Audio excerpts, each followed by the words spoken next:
Si ta boîte, elle prend pas des décisions radicales, elle va finir par mourir. Qu'est-ce que ça veut dire? Ça veut dire que la radicalité crée de l'opportunité. Alors, j'entends radical au sens premier du terme. Si je te donne un exemple, j'avais rencontré un entrepreneur qui m'avait dit que lui, il arrêtait 100% des réseaux sociaux en supprimant l'intégralité de ses réseaux sociaux parce qu'il disait, si je passe pas de temps sur les réseaux sociaux, je vais être beaucoup plus efficace dans mon travail. Et donc, il a pris cette décision radicale, ce qui l'a obligé à se focus sur quelque chose de beaucoup plus profond qu'était son entreprise. Et souvent, ce que j'ai remarqué dans les boîtes avec lesquelles j'ai discuté, c'est que souvent, quand ils prennent des décisions qui sont considérées par la majorité comme radicales, c'est ça qui fait la différence. Mais attention, la radicalité est dangereuse puisqu'une décision radicale peut créer euh, une mauvaise décision et une décision un peu trop dure, on va dire, par rapport au reste de l'activité. Et donc, il faut prendre des décisions radicales, mais évidemment des décisions radicales réfléchies.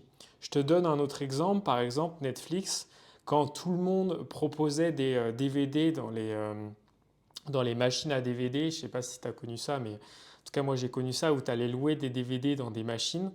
Eux, ils ont pris la décision radicale de tout simplement, alors que l'intégralité du marché continuait avec les DVD, de supprimer tous les DVD et de se focaliser sur 100% le streaming. Et ça les a forcés à devenir extrêmement bons dans le streaming. Donc c'est ce qui fait que maintenant, ils dominent le marché. Et s'ils n'avaient pas pris cette décision radicale, ils auraient été en retard par rapport à tout le monde ou au même niveau par rapport à tout le monde et ils n'auraient pas dominé le marché. Alors prendre des décisions radicales sur l'entreprise, sur des choix stratégiques, c'est ça qui va faire que tu vas devenir extrêmement bon sur un sujet. Parce que être moyen partout, c'est être bon nulle part. Alors que quand tu radicalises tes décisions, tu vas créer une opportunité. Parce que si tu prends cette décision, l'opportunité fait que tu vas être seul et que personne n'a pris cette décision, parce que c'est une décision qui est pour la majorité des gens beaucoup trop radicale. Or, toi, tu as pris cette décision, donc tu vas être en amont par rapport à l'intégralité des gens. Et c'est ça qui va faire que tu crées l'opportunité. Donc, créer de la radicalité dans ce que tu fais, donc ça peut être des choses minimes, à la fois, par exemple, une culture d'entreprise que tu cherches à définir. Par exemple, nous, on se définit comme be bold, donc être courageux, parce qu'on considère que le courage, c'est une bonne chose et que des fois, il faut savoir courir avant de savoir marcher.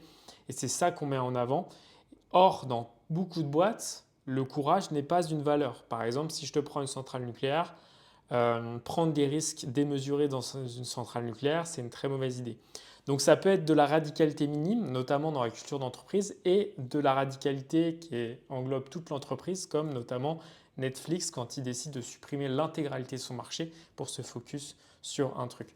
Et souvent, ça, c'est un gros pivot stratégique qui fait que tu vas créer une boîte de ouf parce que tu vas être prioritaire sur ces décisions. Donc c'est pour ça que je suis persuadé que la radicalité et le fait d'être clivant dans ce que tu fais fait que tu vas réussir à faire des choses extraordinaires.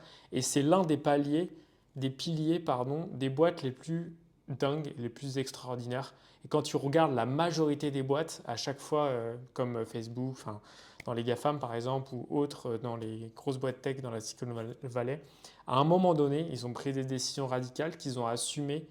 Parce que prendre une décision radicale que tu n'assumes pas, c'est la pire des choses. Donc il faut l'assumer jusqu'au bout. Ils ont réussi à faire des trucs de ouf.